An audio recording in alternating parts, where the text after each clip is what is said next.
Hi, everybody. Um, Welcome to the town hall, home edition. I got kicked out of my office, because someone else is using the office, is bringing his kids there, and we're like maintaining distance with COVID. So I'm just broadcasting from home, so you can see some lovely plants that my wife has did. Um, so it's a really nice town hall today. I think lots of interesting content. I'm excited. I think everybody is excited right now with the price action.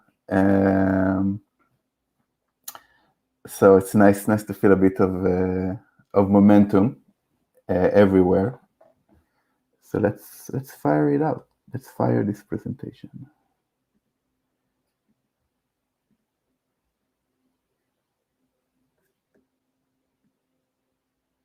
Okay.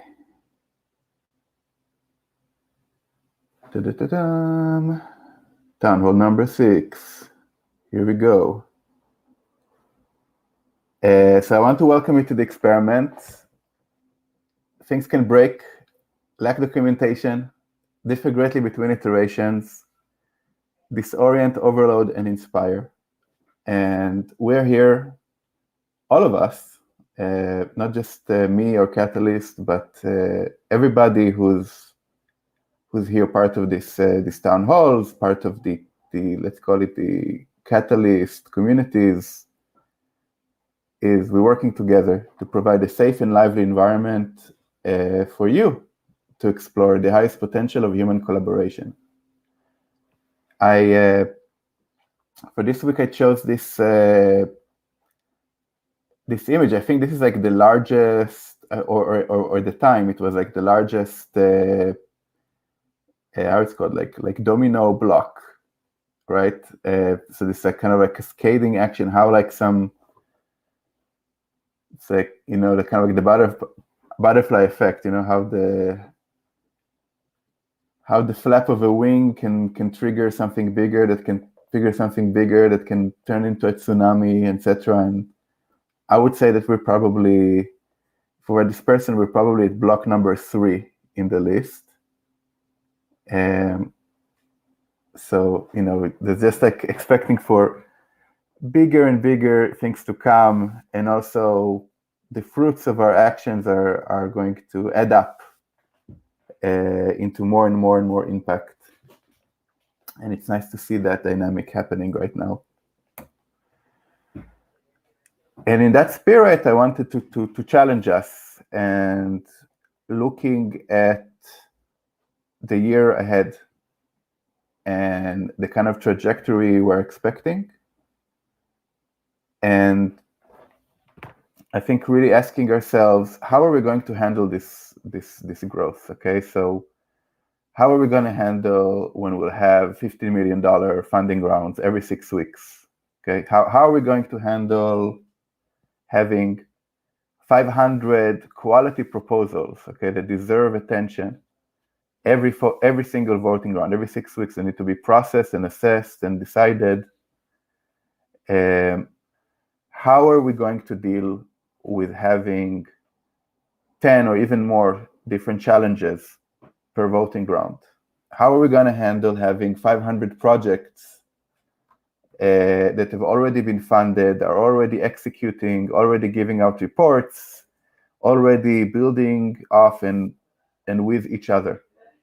Okay, how do we keep this network strong? How do we handle having 5,000 community advisors that have expertise in hundreds of different domains? How do we handle when we'll get 20,000 users that vote, and and all these people come from using different wallets, different backgrounds, different levels of engagement? And the big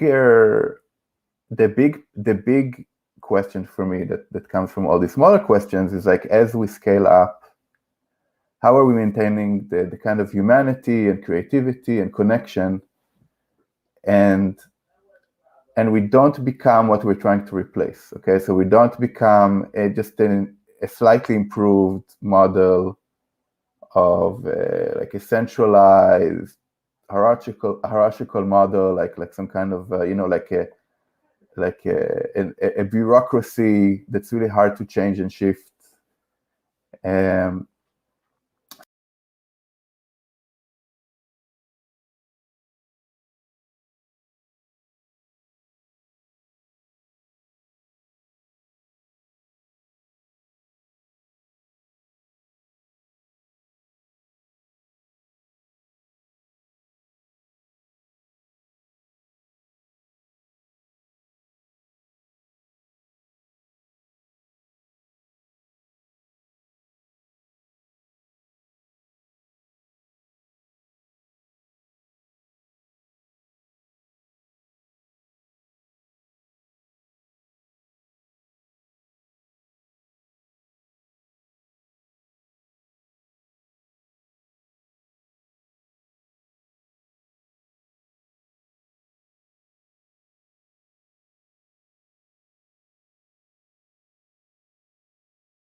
Okay.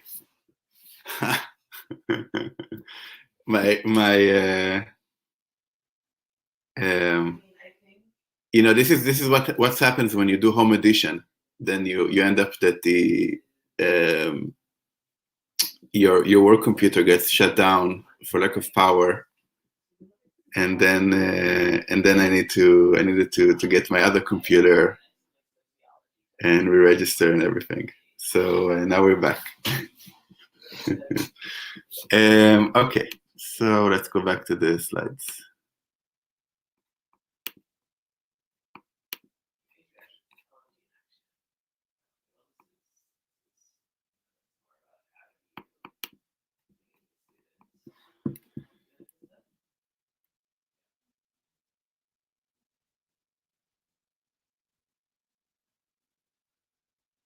Okay, so I raised this challenge, that we are, how are we scaling up and not turning to what we became to replace, and we have, there's a lot of answers for this, but I'm gonna list here two. We're gonna talk about two things we're gonna do in the short term to address this, and there's a third one. Hopefully in the next week or two I can also reveal. But let's talk about these two first. Increasing meaningful engagement and establishing a leadership layer. So by meaningful engagement, what I mean is every member of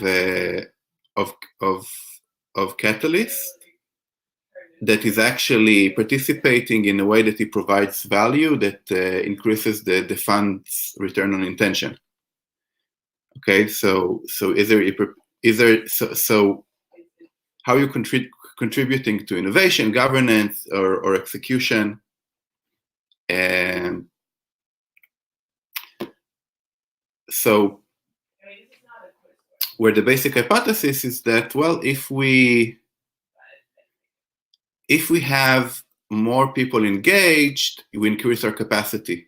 Okay, our capacity to provide value, to process all these proposals, to make turn these wheels, of the I presented here. So in terms of AD scale, we now have, let's say, a bank, of around it's going to be almost 7,000 people very soon. And this bank of people is going to increase. And I believe that by the end of the year, it's going to be around 20,000. And out of this, how are we basically, I'm thinking in the terms of a product manager, how are we converting those people to be actually engaged, people meaningfully engaged? So we have the town hall participants. So right now we have around 1,500 people tuning in every week. And what's really great about people who are in these town halls is that you become information hubs yourselves, because you are informed about the smaller details, about the last minute changes, about the exciting experiments that are going on. So suddenly, instead of a kind of a centralized place of information, we have hundreds, thousands of people that can talk confidently about what's going on in the project and are up to date.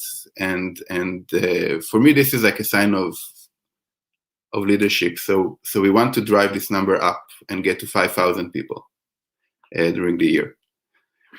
The second thing is about referrers. Okay, so referrers are people who bring in new proposers to the system, people who recommend to their friends, family, colleagues,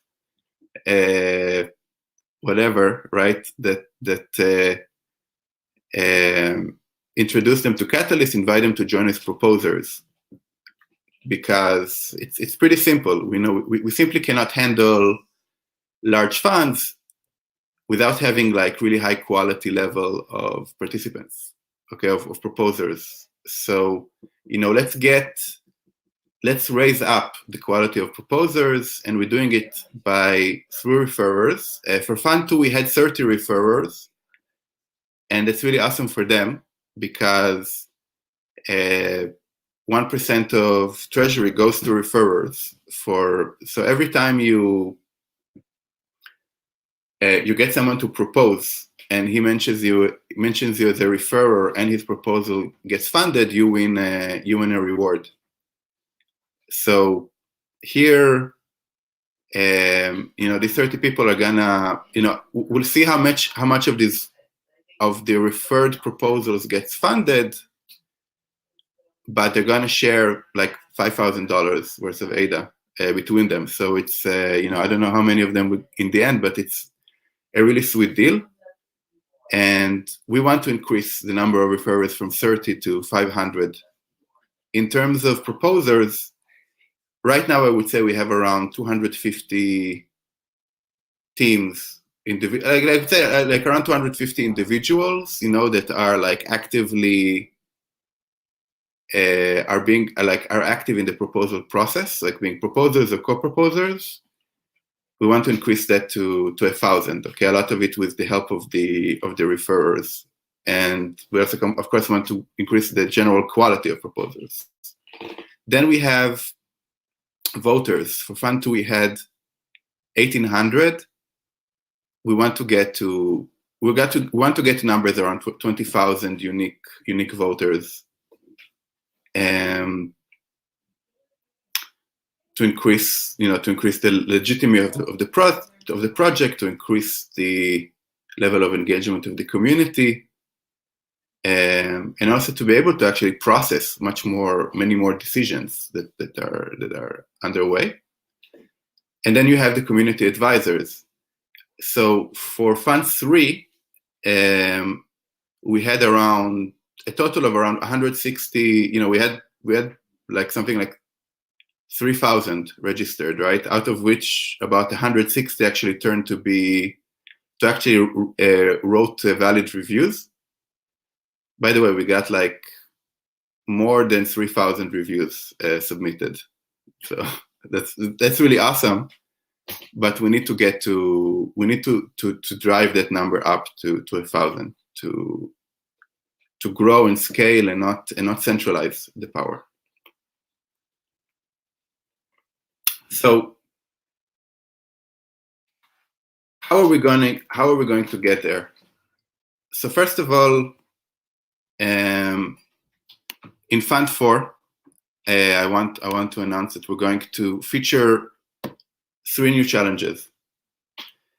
That is directly about establishing the leadership layer and building increasing the capacity of catalysts. So one of them is, the first challenge is basically this, like the meaningful engagement funnel. Okay, so how do we onboard people to meaningfully engage? How can we turn those, almost 7,000 people that will turn out to be around 20,000 people, and turn them into, taking meaningful roles in the system?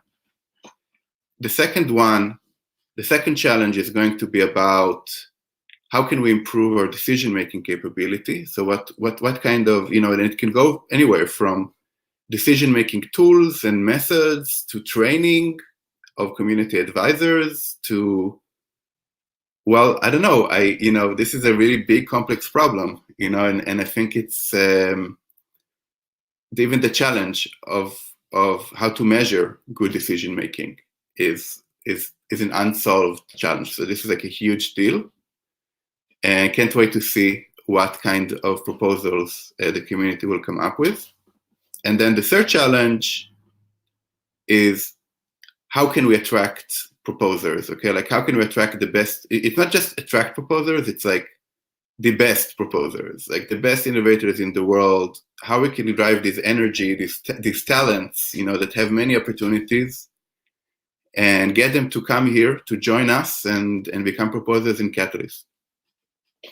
So, with these proposals and so these challenges that are going to be with us, not just for Fund 4, but probably will continue and evolve over time. We're we're like boosting up, okay, this leadership. This leadership.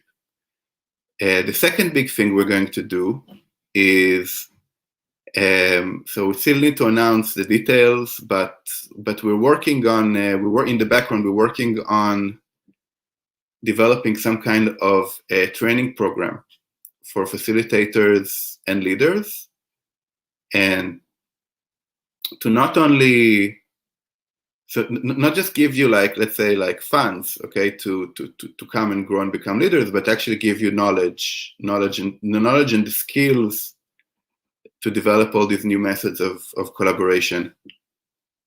In a way, the interesting thing about Catalyst is the main thing it catalyzes is you. you are getting catalyzed, and we keep nudging you to grow, okay, to grow and adapt, to grow new skills, and I'm happy where there's some direct actions that are going to happen during Fund 4 and probably also in Fund 5. So Fund 4 is starting next week, and there are going to be some new challenges. So not only these 3 challenges, there's going to be probably at least one more. But teams, I think, this is like a sneak preview. Okay, you can start already to just based on these questions that I shared. Like, I really invite you to start to brainstorm and think, because once we launch, we have 1 week of exploration, and then we're on to the submission stage. So you can already get ready. I can also already tell you in confidence that the Dev Ecosystem Challenge, basically developing tools for developers, like tools infrastructure for developers, is going to double in its size next Fund. This is like a huge topic. There's so much to be done. So we wanted to give the people who do it the resources to get the job done. And lastly, we're actually going to increase the referrer incentive by 4 times. So Fund 2 was 5K, Fund 4 is going to be 20K. That's like a lot of funds to help you help the system bring more ROI, bring more great proposals. So besides that, I wanted to share with you the biweekly cohort report. And what you see in the proposals that are in yellow are proposals that did not give me an update so far. So sorry, the yellow ones are ones that did not file in the second report. Okay, they filed the first report, but for some reason they didn't do the second report. Those in red are those that haven't filed the report yet. It's so it's, on one hand, I feel it's my obligation to be transparent and show you, like, of the funded proposals, who are reporting and who's not reporting. So so you will know, and you can also, just be aware.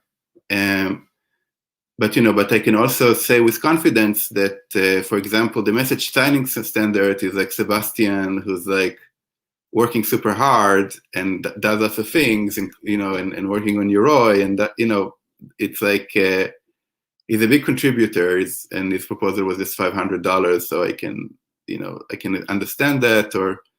And of course, Lovely's Academy and also the Japan Cardano Governance Association, that people are super active in the community and are making lots of contributions. So it's not clear to me why they didn't file the report, because they're just giving and giving, and I don't know, but wanted to highlight it, and we're in touch with them, and hopefully in 2 weeks' time they will enter the reporting as was agreed. But let's look at the results themselves. Some interesting updates. I see that Liquid Liquid Protocol is reporting that they added nine devs with 5 entrepreneurs to the ecosystem. Gimbal Labs is reporting adding 18 devs.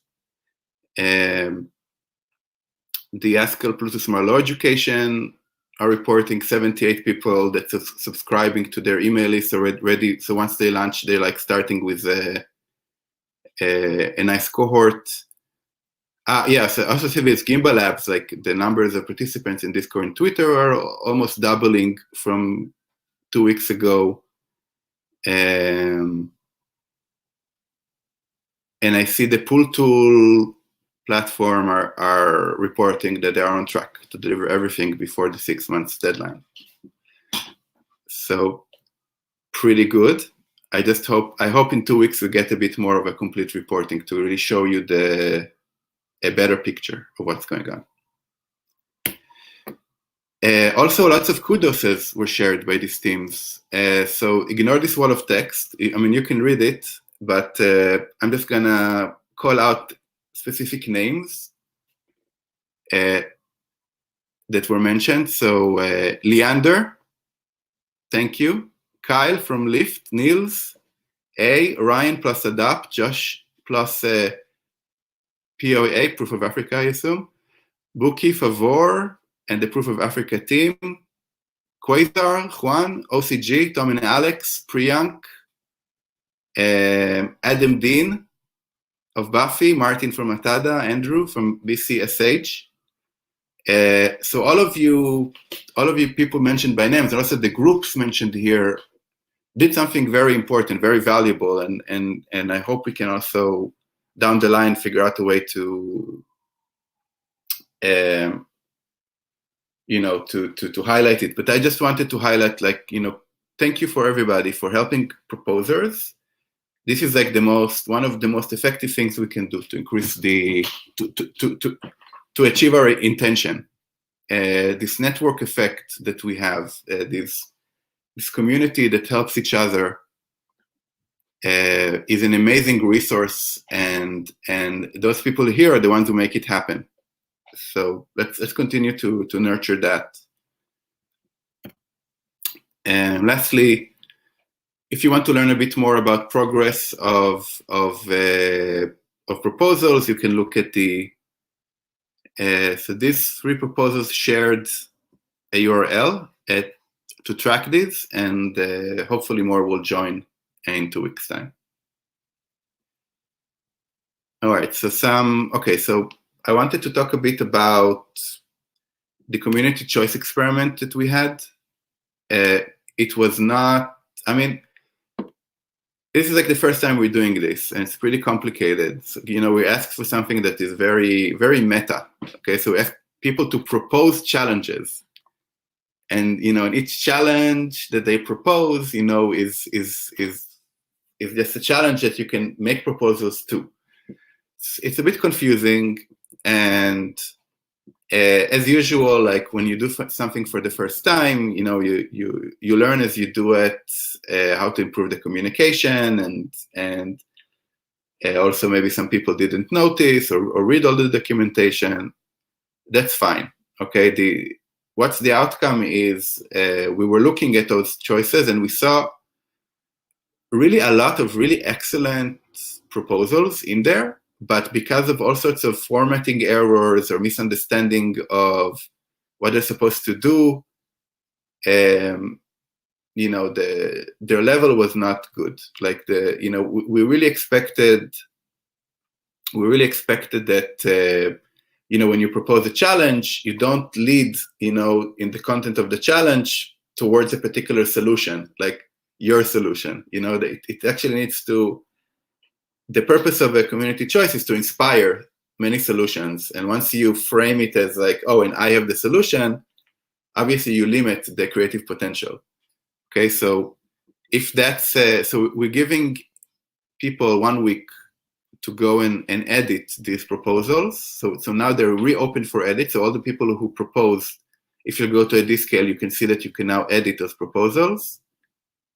And we ask you to make changes. So all of these people were emailed with a guideline what kind of changes we expect, what are the standards. And also, to be fair, we opened the edits for even proposals that were in the standard. We allowed them also just in terms of fairness, like the option to edit theirs, just to be fair for everybody. Another comment about it is that a lot of challenges were asking for basically the entire budget for challenges. I just wanted to point out that in this early stage where this is like the first time we're trying this thing, I am on the opinion, it's not I'm not forcing anyone, okay? I'm just sharing my perspective here, that it's much better that we have several challenges that share this budget, so we can actually experiment and learn which ones of them work best, and then evolving over time, than having kind of like, the winner takes it all situation, where we get to explore and experiment less. So just a little reminder, while we're doing this rewrite, that you can also change the amount you're asking for. And I think lastly, it's like the setting set the definition of success and metrics to allow creativity, but accountability is important. So a lot of times the measures of success or the metrics that were used were not super precise, or were kind of like, again, leading towards a particular solution versus like inspiring for creativity. So, we're sending it back to you. You have 1 week. Best of luck. It's not been an easy decision to make because, it's all sorts of complications. And like the main complication is, that we got like a lot of assessments already in these challenges. So a lot of these assessments will be out of date. So in the voting app, when you look at the community choice challenge, maybe the score that was given doesn't really depict the state of the proposal because it was edited. On the bright side, we're gonna open up all those comments that were made by community advisors back to the proposers. So now when you edit, you can really see what those advisors, what kind of advice those advisors gave you, and you have like a second chance to improve the quality. So overall, not easy decision. I think but I think it's going to be a win for this community. I think that the outcome of it is when we go to vote in a few weeks' time, we're going to have much higher quality, much more choice, and much higher quality choices for challenges as part of the community choice. So, well, we'll wait and see. This week, we're starting the assessing and assessment stage. What does it mean? We got, so today we're closing assessment. So in about an hour or two, we're going, actually not me, but Marek is going to close the,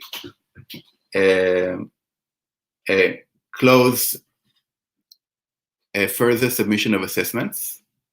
And then we're going to share basically some kind of a fancy spreadsheet that contains all the assessments and share it with the proposers and the community at large. And people can look at community advisors' reviews, look at the rationale they gave, and you can can flag low quality assessment. So basically,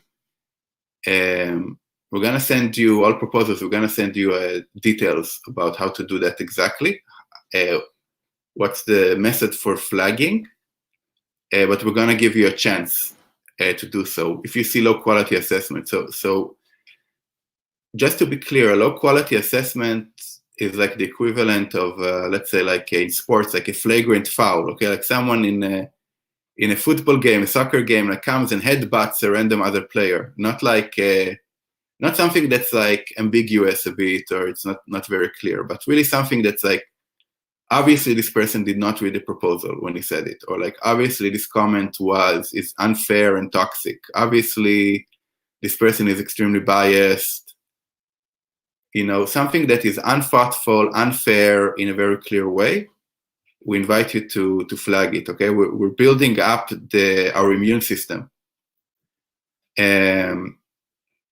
All these flagged assessments are going to be reviewed by a set of veteran community advisors. Veteran community advisors means people that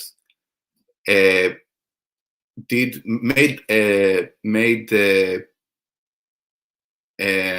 legitimate,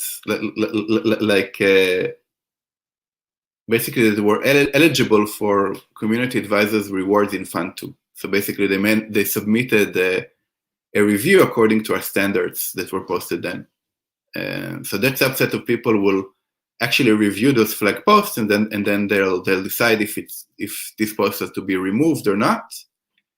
If there's a unanimous agreement between the advisors that it should be removed, it will be removed. If it's not unanimous, the admins might make a call. Probably we're not going to make a call. I mean, I think probably if unless some extraordinary thing happens, okay. But basically, if there's a controversy between the community advisors, it means basically that we're gonna keep it. Then all the decisions, like which reviews are going to be removed, and what's the rationale for removing them, that's going to be transparently shared with the community, so we can start a discussion about it, of how this experiment of assessing the assessment is going, and how we can improve it for the next fund. Also important to say that those veteran community advisors that are reviewing other advisors will not be anonymous, and are willing to put their names besides their dissenting opinion. And that if you're a community advisor and you did a flagrant foul, okay, you headbutted the proposer, metaphorically speaking, we're not just gonna allow it as an option. Okay, so that means you're not gonna be eligible for any community advisory award for this round. Okay, and we really hope that the community advisors, when they do this assessing the assessments, are actually only going to really go for really flagrant fouls. So let's see how that works. We don't know. We haven't tried it yet. So what an interesting experiment in leveling up our immunity system, right? Preventing some gaming of the reviews. Let's see how that goes. On another note, I'm excited to announce that a position has been open in Catalyst looking for a product owner. So I don't know how much you're aware of this, but I'm not the boss of anyone. It's like I don't have there isn't any single person that I am like supervising or like reports to me or something like that. Like I work with our engineers and designers, and I give advice and direction, and like set success criteria and stuff like that. But this is the first time I'm actually going to have someone that will be reporting to me. So if you want to work with me and you kind of have the experience, the skills, the chops, the passion, to be a tag team with me. So you will be the product owner, I will be the product manager. Apply. If you know someone that you think is really fit for the role and would do a great job, send that job post to him too. Getting really good candidates would be really. I think it would. Like one of the things that were really bothering me since the start of the year is that we have this like problem sensing challenge in Catalyst. We have like something like 170 different problems that we sensed, and I was just like, did not have the capacity to treat all of them. So now that once we hire, this is one of the things this person would do. He would actually go through all the problem solving challenges and prioritize them and think about solutions and write them into requirements. So so this is just one aspect of this position. So please apply, and and I'm just like really thrilled to have someone to share a bit of the workload with me. Okay, so to conclude, proposers, stay tuned for the publications of assessments, because you're going to have a chance to flag them, but also not just flag them, but also just read awesome feedback, awesome constructive feedback that you're receiving to learn and improve. This would be so first it would be just kind of like in a spreadsheet, but after we finish this assessing the assessment stage, we're going to publish them in the voting app and and make it completely public in a D-scale. Community choice proposers. So all those people submitting the community choice, you have a week. You have one more chance to edit your proposals. Please go read the guidelines. Do your best. Let's do another little push to get this really, really important feature, the community setting intentions to themselves, challenges for themselves, like start in a very strong way. Veteran community advisors, in a few days, we will share with you all the reports from the proposers. If you really want to be tapped into that process, join the advisor Telegram channel. This is where the magic happens. And also, next week is going to be a big week. We're going to have a few really fun announcements. I'm pretty excited about that. Seems like we're going to start on time, and we're going to open the registration for Fund 3 voting. And get all these assessments published. So next week is a big week. We're going to launch a new fund, and we're going to launch Fund 3 voting registration. So that's about it.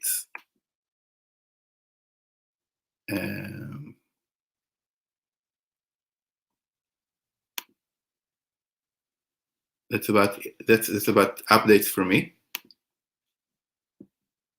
But yeah, and I think I'll just take a few minutes to look at everybody's questions, see if I can help somewhere. So I'm gonna look at the highest ones that got the most votes. Roy, should marketing have its own budget? I feel it's keep being ignored if it doesn't. Well, that's like Roy, you made a community choice proposal, didn't you? Let's see if the community is going to vote on that or not, and have a specific budget for marketing. We'll let the community decide. If you want to ask me for my opinion, I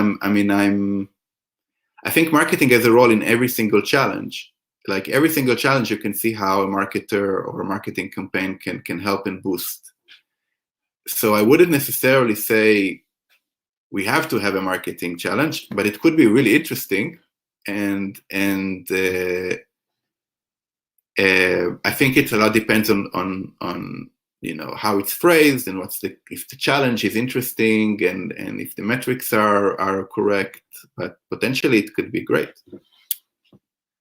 Okay. Greg Bell is asking, is the goal of this fund's community challenge campaign to vote on the theme of 2 campaigns that we allocated $250,000 each during Fund 5 to go along with the standard app and ecosystem campaigns. No. Okay, let's correct some things. Okay, so it's not to vote on the theme of 2 campaigns. It can be vote on the themes of how many campaigns can fit into the total allocated $500,000 budget. Okay, so in theory it could be 10 campaigns, each one for $50K. Okay, it could be 1 campaign for $500,000. But so I wouldn't get stuck on 2 campaigns and that amount. You know, that can, this is totally flexible. And also, you know, the question if it's the standard DApp and ecosystem check campaigns. Well, right now I announced that Fund 4 is going to have 3 more. So we're going to have Fund 4 is going to have 5. Fund 5 is going to have, who knows? Up to you. We can get to I mean, in theory, we can get easily to 10 different challenges in Fund 5. Let's see what happens. This is the time to experiment. This is the time to try. I mean, at some point, I would assume like in 6 months from now, you know, we're gonna get there's gonna be so many people and so much money at stake and so much pressure and a lot of habits we're gonna develop. It's gonna be really hard to make changes. Now it's the time to make experiments, to try wild things, to push the edges. I mean, we can still push the edges after, but it just be a bit harder. Now it's gonna be easy. Okay. Greg is asking, will we be using the standard flight or some other version of Daedalus to vote? Well, for this I would say an announcement is gonna follow. Maybe on Friday, maybe later. But definitely next week in next town hall, you're gonna get lots of very specific details how registration is gonna work.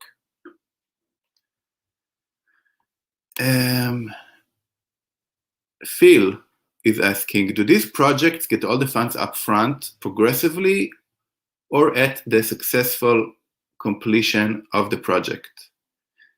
Well, in Fund 2, we just gave it all up front. In Fund 3, we're gonna do it more progressive. You know, it's gonna be conditional on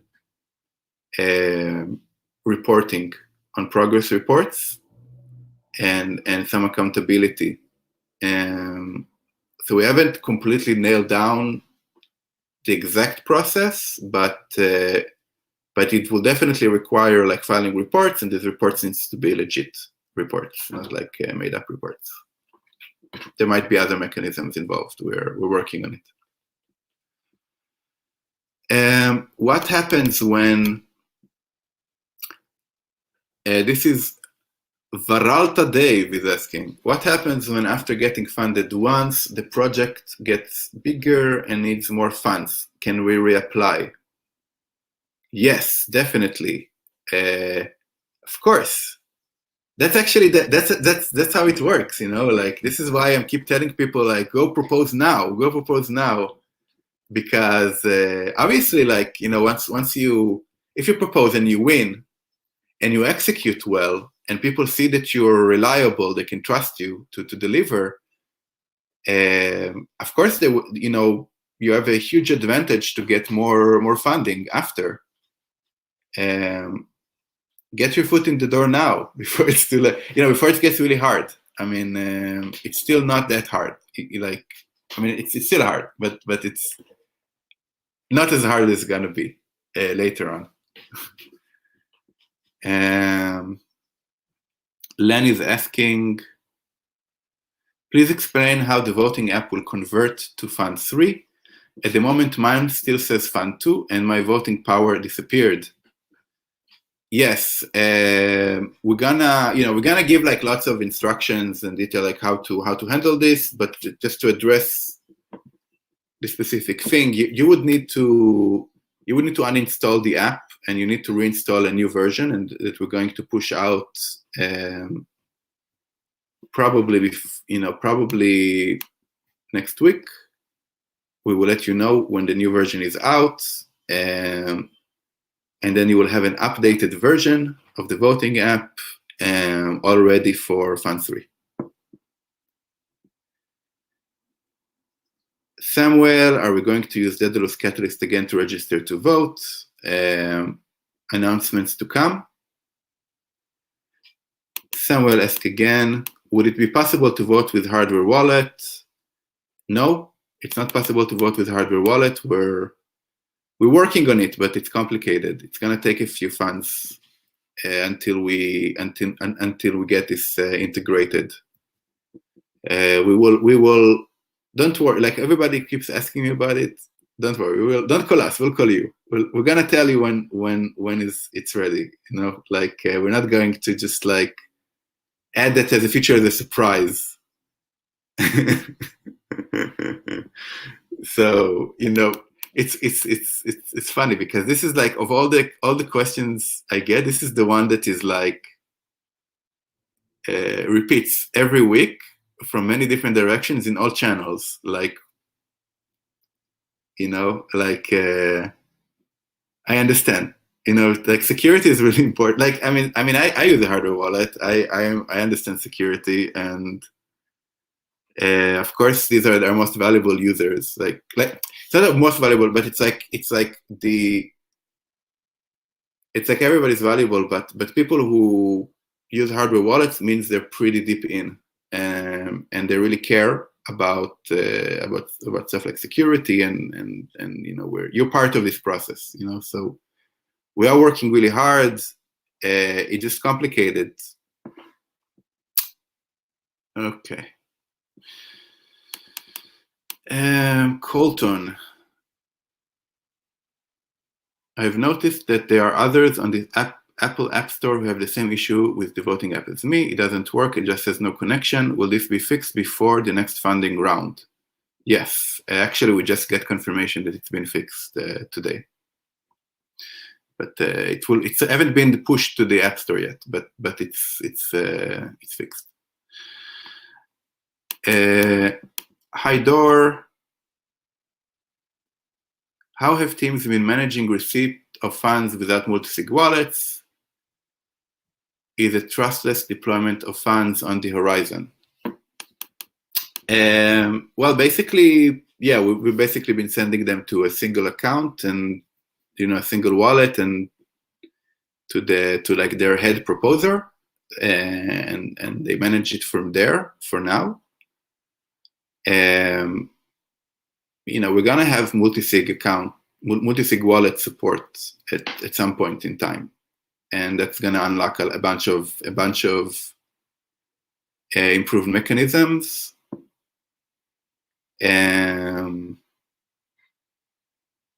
There's also a bunch of all sorts of cool trustless deployment stuff that's being worked on right now. It's too early to share, but we'll stay tuned, Troy. It's gonna be fun. Oh, Achim got skipped. I'm not skipping you. Can we increase the funding rounds at least to double the current planned sums? I think we should take advantage of the market and also allow more projects to be realized. I think this would also increase the amount and quality of proposals. So I kind of okay. So I mean, this is it's a great question, always worth discussing. Thank you for bringing it up.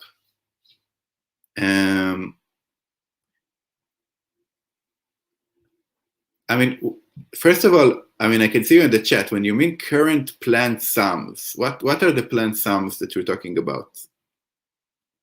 What are the current planned sums? because you say double of that. So just want to know what's your baseline.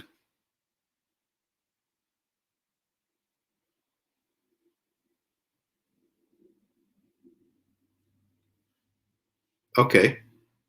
Well, hang on. Wait for some announcements, and you will see.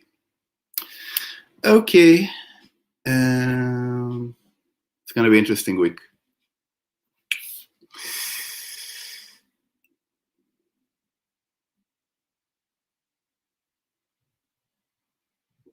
Quasar, gonna push the boundaries again real quick. Why hire one person when you could crowdfund that to people that are volunteering with almost full-time equivalency?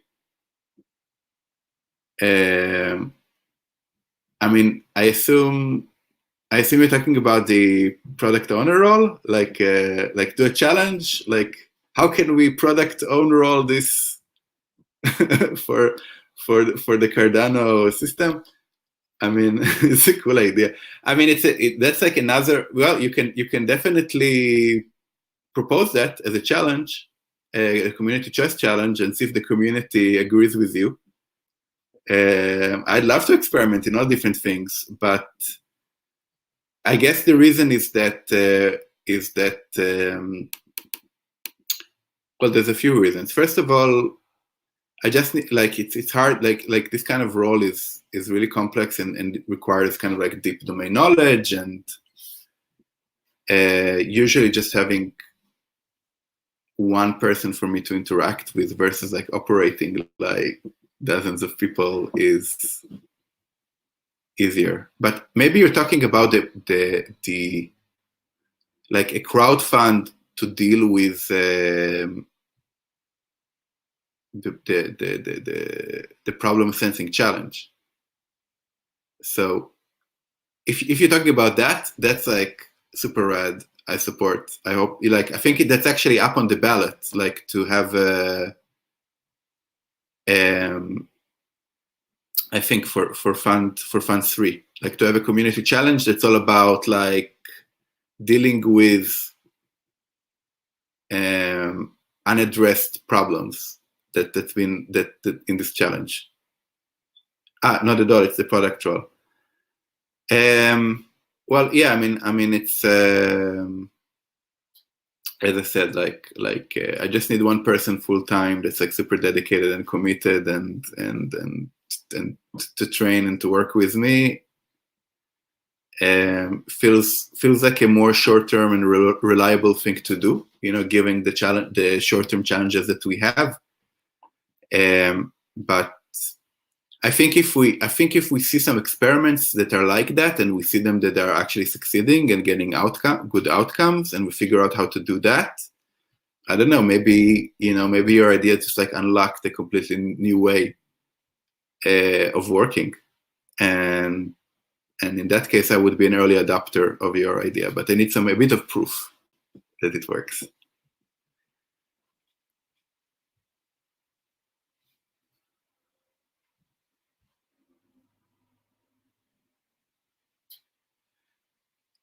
Kuldeep Adhikari is asking, how can I become a community advisor? What are the steps involved? So it's actually extremely easy. You actually don't need to do anything. All you need to do is, you need to do something. You need to, in each fund, there is a period of time where we're opening up community advisor registration. It's basically, I think we open it up, I think in the 3rd week, and it's open until the 5th week, I believe, or something, or maybe the 2nd week until the 4th week. You can look at the documentation, and then you open ID Scale. There's like a pop-up that comes up and asks you if you want to become a community advisor. You just say yes. If you're eligible to be one. There's some like eligibility criteria that you need to look carefully at before that, and then you're on our list. And then we're like sending you resources and messages and inviting you to the Telegram, and maybe in the future we'll like give you training and basically, and then you can be super involved. Okay, I see only. Okay, I'll answer one more, and then I'm going to call it a day. So, Troy, the man with great questions, is asking, what constitutes a referrer door? How is this measured? So, to become a referrer, okay, so let's distinct. Oh man, Maria, you're right. Okay, I'm gonna answer Troy, and then I'm gonna address what Maria is saying because it's important. Okay, so Troy is asking, what constitutes a referrer? So there's two stages to be a referrer. First of all, you need to be in the game, to be even considered a referrer. Then you need to be eligible for a reward. So to be in the game, in the referrer game, when you need to go and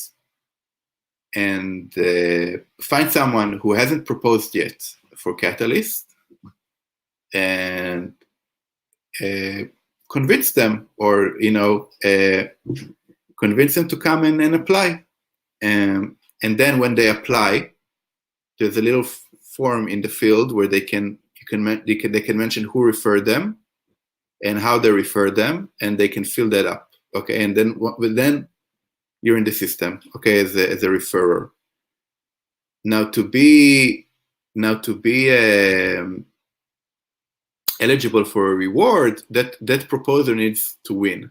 It doesn't needs to win the vote. They get funded. So it doesn't matter if the proposal is for 100 ADA or $100 or for $500,000. Right now, if you manage to get someone to become a proposal and win, you're eligible for the reward. So I hope that answers your question, Troy. Okay, last thing last. Maria mentioned badges. Basically, historically, we had the amazing people of Fund One. They did an amazing job. And there were, back in the good old times, we were only 50 people. And I saw them, and they did it, and there was no funding given. They just did it to help all of us prototype the system and have it more ready. And you wouldn't believe how terrible it was in Fund. If you have complaints now, you should have seen how it looked in Fund One. It was way worse. We fixed a lot of issues. And I told the Fund One the Fund One team, group, that I would give them some kind of badges in ID scale, to honor them for their contribution. And it was and then one thing led to another. Fund 2 started. There was just a bunch of other tasks on my plate, and I never got to it. And I think I sent all Fund 1 participants a form, and I think only 14 people filled it up. And also we discovered that it's a bit harder to implement in ID scale than we imagined, and I kind of dropped the ball. Okay, that's me taking. So I'm sorry, Maria. Sorry, all Fund 1 people. I dropped the ball on it. But now that you're reminding me, I'm gonna give it another shot. Thanks for I'm gonna try. I'm gonna put it in my task list, in my to-do list, and try to make it happen. Actually, now I have some help. I have Marek, a new person who joined the team, was taking more of the ID scale responsibility. So I'm just gonna ask him to do it, and I think there's the chances of it getting done is just increased by 1,000%. So thanks for the reminder. Sorry, Fund 1 people, you've been amazing. Your contribution is amazing, and you should be celebrated. So let's do this. All right. On that note, logging off, everybody. Thank you all for participating, and thanks Quasar for the plan about the plans. These are to thank my wife for being have green hands. See you all next week. Gonna be an exciting week next week. Hope you're ready for some splashes. Bye-bye.